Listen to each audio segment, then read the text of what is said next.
Hello, let's get right to the thing that you want to see here. It's this.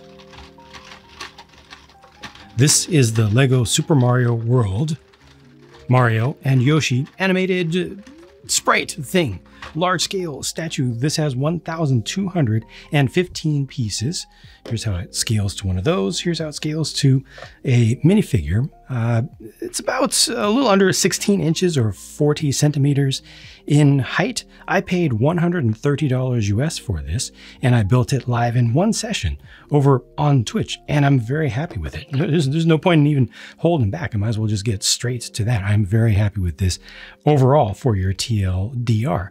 The build is enjoyable, not too difficult. There's a lot that goes into it. We'll look at the details, but I wanted to give you just a general overview and not skip anything early on if you just want the main stuff. So there's this, and then there's also this. Yeah. Obviously, kind of the fascia gives you just a 2.5D build with just a little bit of depth with plates and mostly tiles. Those are, simple to put on. These are individual, the different animated parts are individual sub-assemblies that you do independently. If you think that the orange arms for Yoshi are incorrect, you are incorrect. Go check again. There's a lot of debate about that out there on the internet, but go back to the original game and you'll see that LEGO has gotten this correct. They are, after all, partnered with Nintendo, who makes sure that they do get stuff like that correct. Nintendo is a real stickler for details. And then obviously all this is just kind of tiled off towards the front, and all the good stuff is around the back. Now, again, the build for this didn't feel bad to me. It did not feel like there were too many pieces. There's no bloat here whatsoever. It doesn't look great around the back, but we'll talk about that. And I'll do a little bit of more demonstration about that. You build the base first, which does have some rubber feet down here as well. So it's not going to move around or slide around too much. And then you very quickly build this central tower to which everything gets attached. And the mechanisms themselves are pretty straightforward. Obviously, they do use a bunch of Technic in there, and you have these nice connector bars in orange and also green, and on the other side yellow. That's cool. It's just it's just color coded kind of unnecessarily, but I don't know, I feel like it adds to the feel. It makes it feel more traditional. It makes it feel a little bit more 16-bit in that way. This is the knob to control the tongue coming out. All the mechanisms are just like smooth. This doesn't use a gear rack to move the tongue out. Instead, it just uses the studs. So the studs actually connect with that one single lobed gear piece right there in the medium azure. I haven't been able to get this thing to fail yet. I've run it too fast.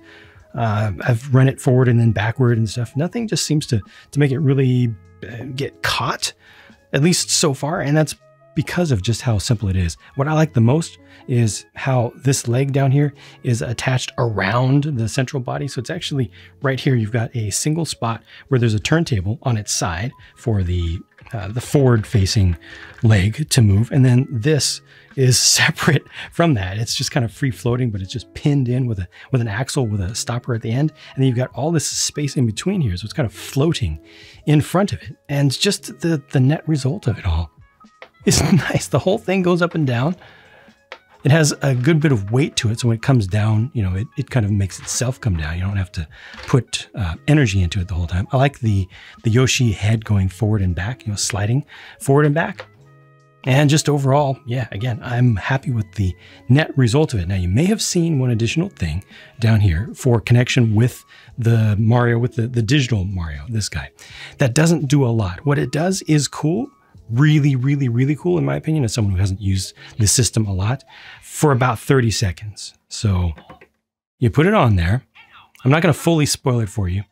It plays the Super Mario World level music, and then as you move it, basically, it's still sensitive to motion. And the idea is that you would be actually running the whole thing. So let me get you out here, and nothing happens in the animation until there's motion. So the idea is you would do this, and then it actually shows a simplified level that loops, and the music loops, and that's it. Like I said, it's really, really incredibly cool. The animation for about 30 seconds, and then it just becomes repetitive. So at least there's something that you get out of it if you have one of these. But that's pretty much it for this, and it looks really good. So you'll see this relative to me in just a minute. But let's look at the spare parts. Nothing really special to see here. No prints in the set, but also no stickers, at least that we have to apply in the entire Super Mario line.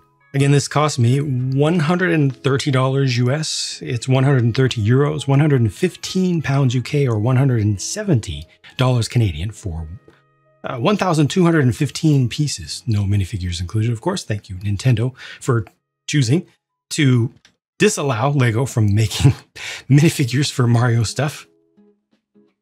Hey, it's Nintendo.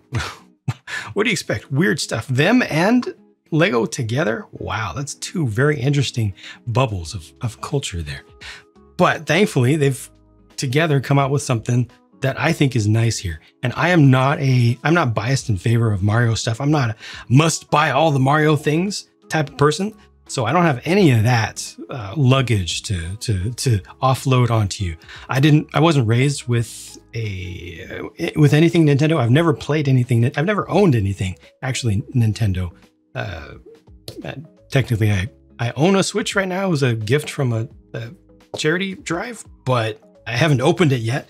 I went from Commodore 64 to PC to PlayStation to Xbox. No Nintendo along the way, and I like this a lot. I almost said I love it. At some points, I felt a little bit of love for it just because it looks great.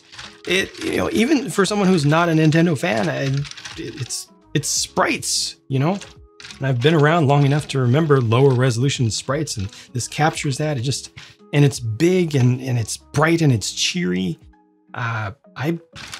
This works well. It was enjoyable to put together.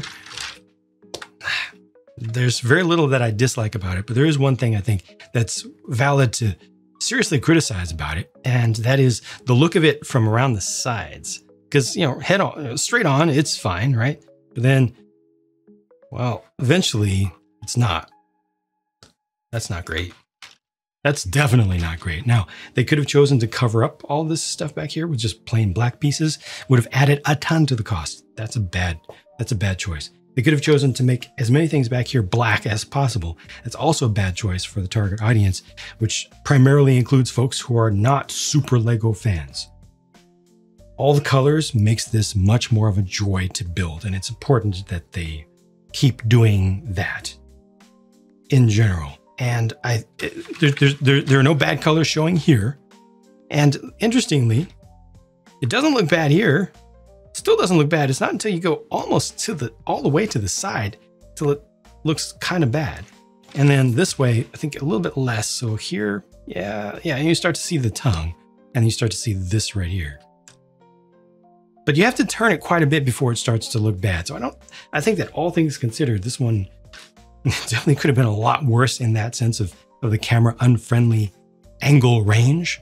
All this looks pretty good to me. So as long as you don't have it on a display on a table in the middle of a room where you're gonna be walking around it a lot, I think most of the time you're not gonna see any of the stuff that you don't want to see.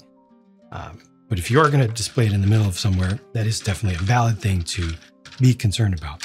Otherwise though, I'm just very, very happy with this. The little integration with the electronic Mario thing is super cute. Again, for like 30 seconds, and then it gets really, really old, really, really fast. And that's fine. That's fine. It's just one printed little barcode piece. That's all it cost them. But yep, hope that this provided some value to you, coming from someone who is not just trying to hawk either Lego stuff or Nintendo stuff to you, but ended up liking it after all. I even think it's a decent deal. Of course, it'd be great for it to be discounted from there, but for this amount of stuff, it's going to last a long time. A lot of people are going to just keep it, even as a static display model. Still looks great. Occasionally just walk up to it, do this a little bit, remind yourself how cool that is. Yeah, it's easy to do. It's easy to like this for a long time, in my opinion. So yeah, very, very few negative marks from me. Thank you very much for watching, and I'll talk to you soon.